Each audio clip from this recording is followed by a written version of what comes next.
Snow was falling so hard it looked like the whole world was dissolving right outside my window. And I'll tell you, on nights like that, you'd have to be crazy or desperate to leave the comfort of your own home. The wind didn't just howl, it screamed like it had a personal vendetta, and even layered in a wool sweater and my thick old jacket, I felt the cold digging in like it was looking for my bones. Out here, in the middle of nowhere, just an old ranger's cabin, hunched on a frozen hilltop, you sort of get used to the idea that no one's coming, no one's leaving, and nothing much is going to happen. Or at least, that's what I thought until that night. Because the silence was shattered by this faint thud, not loud, but sharp enough to cut through my thoughts, and then a whimper. Not a human sound. Something else, something that sounded like it needed help. You ever get that prickly feeling, the one that tells you if you step outside, your life might change? Well, I had it.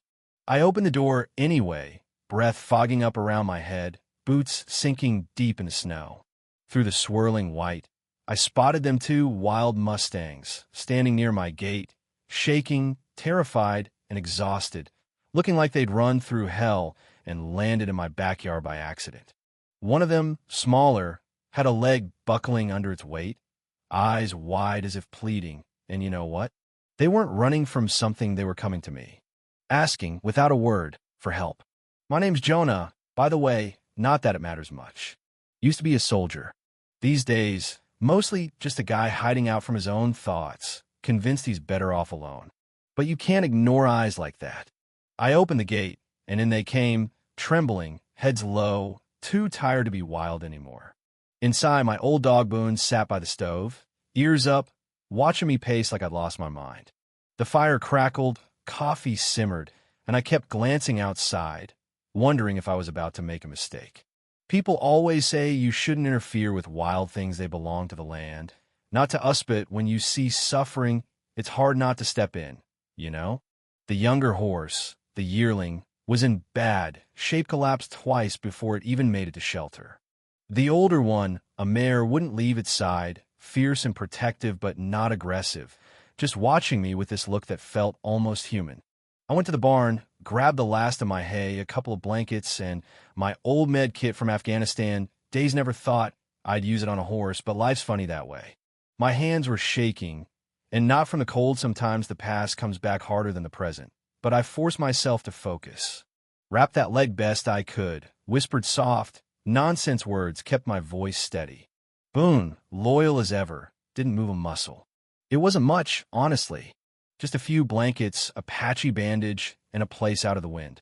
But when I looked into those eyes, worn, frightened, grateful, I felt something I hadn't felt in a long time. Well, maybe I mattered. Morning came, and the world was quiet. Everything silver and new under a sky scraped clean. I half expected the horses to be gone, but there they were, shivering but alive, the yearling struggling up with the mare's gentle nudge. Watching them help each other, it got to me. Reminded me of the way my old squad used to watch each other's backs, how nobody got left behind. Yeah, that hit harder than I expected. Days blurred together. I'd feed them, check the bandage, talk to them like a fool when they spooked at every sound. Slowly, they got stronger. The yearling limped but managed. The mare stayed close, always on alert, but over time, she started trusting me, just a little. Boone took it all in stride, curling up near the stall but never crossing that invisible line-smart dog. One night, I caught myself smiling, a real, honest-to-God smile, just sitting by the fire, Boone's head on my knee. First time in years, I felt that kind of peace. Then came the twist. Footprints human, and not mine, pressed into the snow outside my fence. Heart pounding, I called Boone, grabbed my rifle out of old habit, and followed the trail into the trees, where the snow fell softer and the shadows ran deep. There, standing like a ghost wrapped in layers, was a woman. She introduced herself, Dr. Lila Ray, as part of a wildlife rescue team, searching for 2 lost Mustangs separated from their herd. She'd tracked them through the storm and explained, if they didn't get help, they'd never survive. She needed my help to get them out. I wanted to say no, honestly. I didn't want to get involved, but I couldn't let them die. We made a plan. Her team was wading down in the canyon, but the roads were a mess, snowdrifts waist deep, trucks useless. I remembered old Charlie, my half-busted snowmobile. After some elbow grease and more than a few curse words, we rigged up a sled with blankets and at dawn, set out before the sun even had a chance to think about rising. The Mustangs followed, trusting me by now, and the journey turned brutal, quick snow, swallowing the path, rocks hidden beneath the white ready to break another leg, the wind biting at our faces. Halfway down, a new storm hit, fast and mean, forcing us into a shallow cave. We built a fire, huddled around it me, Little Boon, and those two horses, their breath fogging up the dark like little ghosts. I found myself talking about the war, about the loneliness, about how sometimes the silence out here felt heavier than any noise. Lila listened. She said, "You're good with them." I shrugged. They just needed someone. So did I. I guess I didn't realize how true that was until I heard myself say it.